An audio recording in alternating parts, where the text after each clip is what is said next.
Yo, what's up? Another day, another vlog. Today is Wednesday, guys. Flex ko lang sa inyo, guys, yung ating krillings na ililipat. Previous video natin, meron tayong crayfish na nabuntis at nanganak siya, guys. Tapos buntis siya ulit ngayon. So, ito na yung unang nabilang natin dati, nasa 41. So, parang same pa rin, guys. Naman ko nagkamali na ako kasi ang bilang ko parang 40. Pero mayroon tayo nakita dyan ng mga sipit na natatanggal, mayroon mga balat, no? Baka nag-molt ko yung isa, o ano, nagkamali na ako ng bilang, 41 pa rin siya, oh. Basta 40 pa ang bilang ko, guys. Tapos mayroon balat tayo nakita dyan, mayroon nag-molt pala yan, kahit maliit pa sila. Nag-molt sila, guys, yan, oh. Tapi nakita ko to sa inyo, guys, kasi ito yung krillings ko galing sa maliit na tub doon. Actually, guys, dito lang siya galing sa maliit na to. Pero wala ng tubig. Tinapon na natin kasi madumi na. Yan. Yung tip na, ano na yan, storage box lang siya. Tapos hindi siya gano'ng kalakihan. So, 41 pieces sila. So, nag-decide ako na ililipat natin doon sa rip tub. Mayroon ako naka-prepare na rip tub dito, guys. Yan, oh. Actually, 2 days na to sila dito.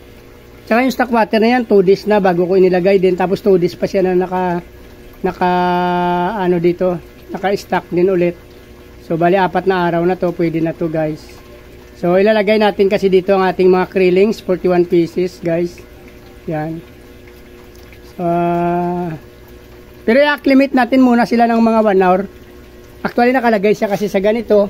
Kaya dagdagan natin ng puntunti. Every 5 minutes, dagdagan na lang natin ng tubig to. Guys, na galing dyan sa ating tub.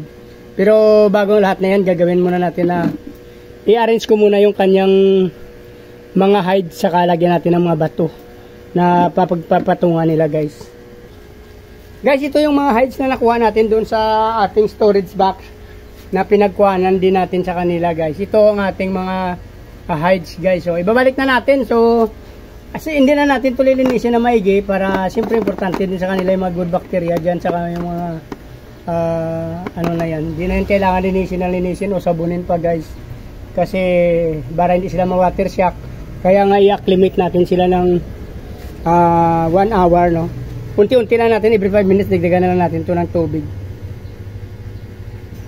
Ayan, guys. Ito, guys, lalagay ko na to. Papakita ko sa inyo mamaya. So, yun na, guys, nabitawan na natin pala. Hindi ko lang napakita doon sa video natin. Yan, o.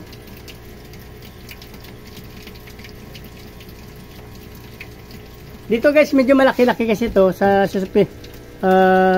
Maganda to sa kanila kasi marami sila. Nasa 41 pieces. Yan.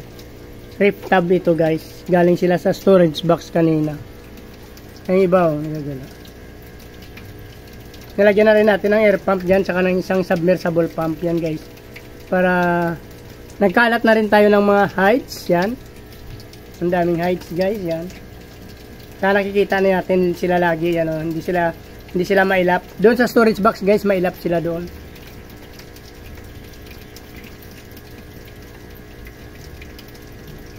Pero takpan pa rin natin ito kasi baka makita ng anak ko ito, pamigay na naman.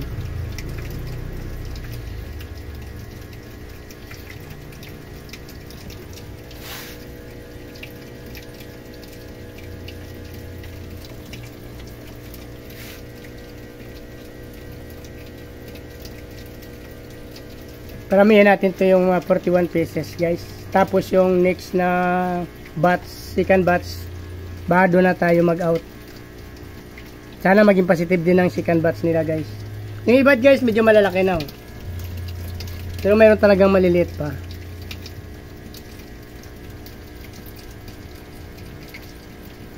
Maraming hides dyan. Sufficient na lang. Yung nagkakalat pa, oh.